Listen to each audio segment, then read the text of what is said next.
What's up, everybody, and welcome to the Big Ten Basketball Weekly Show. I'm your host, Audrey Hausberger, joined by the wonderful Brianna Ballogg. Bree, we spent this past weekend in Minnesota watching the women's Big Ten tournament, but we kind of compromised and kind of multitasked watching the men's last regular season game against Michigan yesterday. How'd that one play out for you? Well, Audrey, what a game it was. Indiana came out strong offensively, but in the beginning of the first half, but then when they got closer to halftime, they kind of started playing some sloppy offense. It kind of looked out of sorts. They were only up by 2. And then the start of the second half, Michigan was rolling all over Indiana's defense.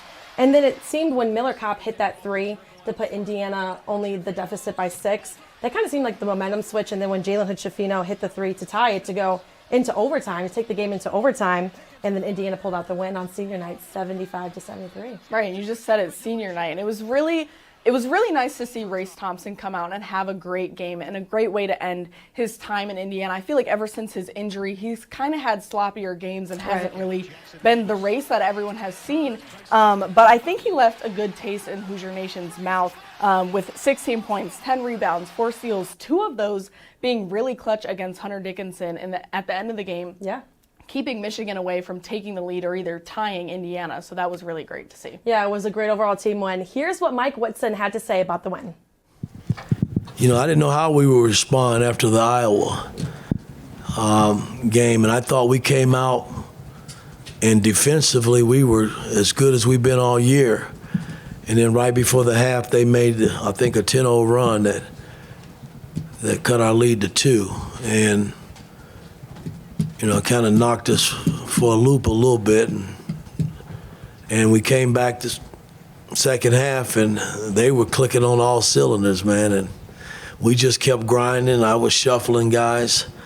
You know, we were in foul trouble with Gallo and eventually fouling out. But I thought everybody that played, man, just kept making plays. And I thought the 2 plays that Race made down the stretch from a defensive standpoint, the 2 steals were probably the biggest 2 plays of the game. With IU's win yesterday, that and several other games across the conference, that kind of really determined what the seeding in the Big Ten tournament was going to be. And it ended up being Purdue with number 1, which isn't that surprising, Northwestern with number 2, Indiana ends up number 3, and Michigan State number 4.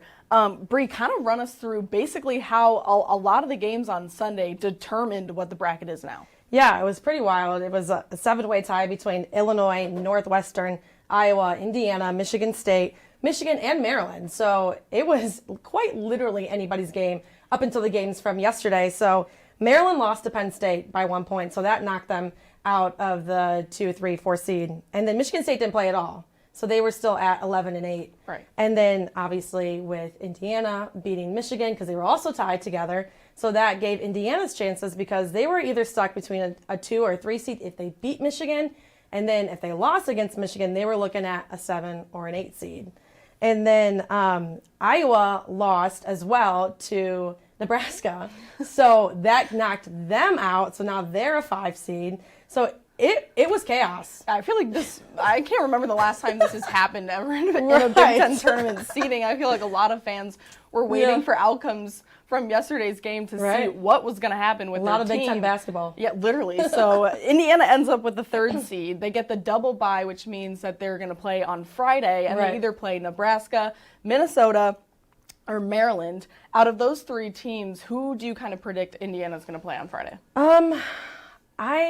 I think Maryland. I also kind of wanted to say Nebraska just because after their win against Iowa, I liked the way they played a lot. I feel like towards the end of the season, they've played a lot better basketball than what they started for sure. But Maryland, I know Indiana, they lost to them by 10. So I would like to see that matchup again. So I think I'm going to stick with Maryland.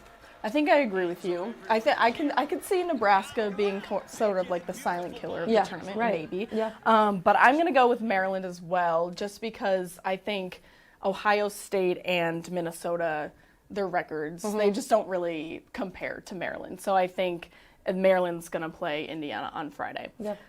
Looking at the whole tournament, though, what team do you think will have the hardest road?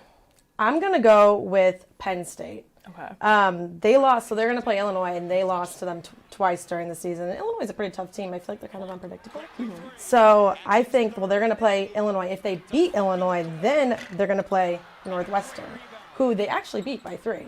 So, I mean, there's definitely a chance that they could push it maybe past Northwestern, but I feel like it's going to be tough getting past Illinois, and then if they do beat Illinois, going up against Northwestern. Well, I'm gonna say I'm gonna pick Penn State's opponent, Illinois, to be the team that I think will have a hard road, but I could see having success. Like you said, they play Penn State, and they lost to Penn State twice this season, so that's gonna be a hurdle for them to get over. I don't think Illinois is gonna let Penn State beat them 3 times, the third time being in the tournament. So I think Illinois will get over that hump, which means they play Northwestern, which is a hard team to beat in itself. And then if they beat Northwestern, they're going to play maybe Indiana, which is another hard team to face. But I think Illinois has a lot of talented weapons on their team. If you look at their season, they have 5 wins against ranked teams. So I think they know how to prepare very well for pressure situations, highly talented teams. I think they could really make a run in the tournament, if I'm being honest. That's a good. I like the options. That's right. Yeah, so we just kind of did a little dance there. But that about does it for this week's show. A lot to unpack ahead of the tournament next week. I've been Audrey Hausberger alongside Brianna Ballogg. Thanks for tuning in.